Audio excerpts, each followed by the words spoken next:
Hello and welcome to the first, though hopefully not last, episode of Feral Reads, where I'm going to read a short story, tale, a creepypasta, poetry, or anything really, and after that I'm going to give a bit of a review or some constructive criticism.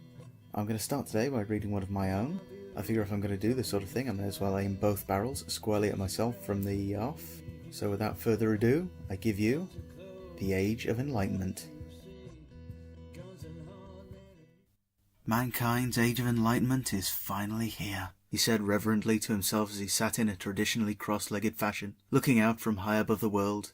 He knew that around the earth any remaining tanks, missiles, guns and knives sat silently awaiting violence that would no longer occur. From this point on, there will be no more war. A cool breeze wafted over his skin, and for the first time in his life he was able to appreciate such a gift from nature. It brought a serene smile to his face as it reached him, caressed his body and then passed by, as now did the negative memories and emotions he once allowed to rule his life. He thought of the suffering that humanity once caused each other due to complacency, every person's certainty of their own superiority, and sighed with calm relief that it was now done away with. Skin colour would no longer separate one person from another. Gender, sexual preference or age would never again be a factor in judging anyone's abilities or personality. Once again he spoke aloud. From this point on, there will be no more hate. He breathed deeply, filling his lungs with cool, fresh air. Finally, with the clutter of his former life expelled from his mind, he was now able to feel how clear the air was at that altitude. His body reflexively relaxed as if the crispness of the air had spread out from his lungs and filtered through the rest of his very being. As he looked over the domain that had once been the remit of mankind, he let his mind wander the most petty reasons people would once have used as justification for the suffering they caused each other. Lust, longing, envy, jealousy, hatred, and many, many more. No more would they be a burden. No more would they be used as a reason to cause pain, injury, or death. No more will one man's hands be used to kill another, he almost whispered to the world. Death will now only visit as age and time catch up. The twisted remains of the building upon which he was precariously perched creaked and groaned, shifting slightly beneath his weight.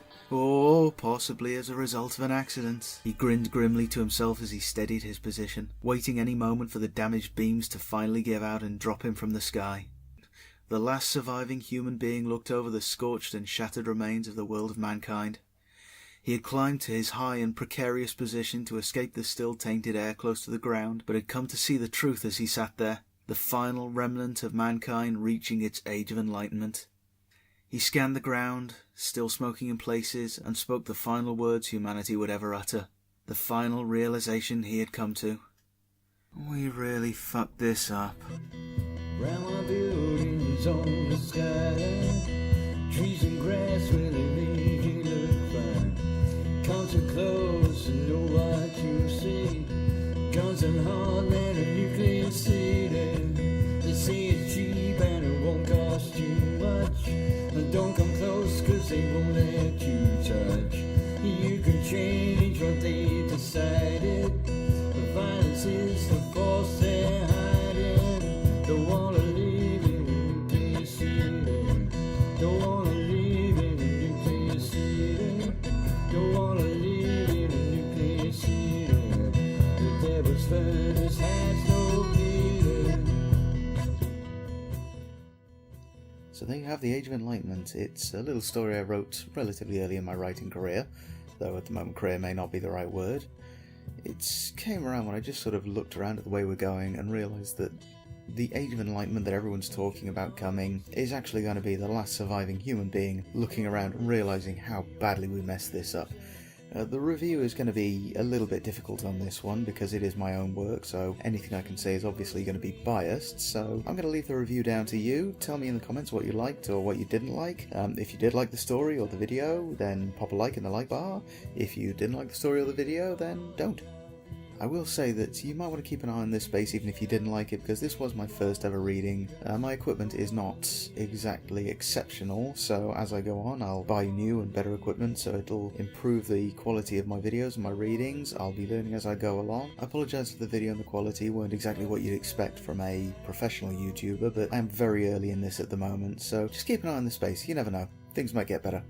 Until next time, keep being beautiful to each other.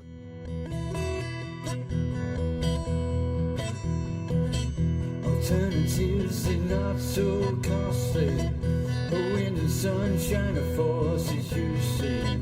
Give me a windmill or solar power, and that's a power we can handle. Don't wanna live in a nuclear city. Don't wanna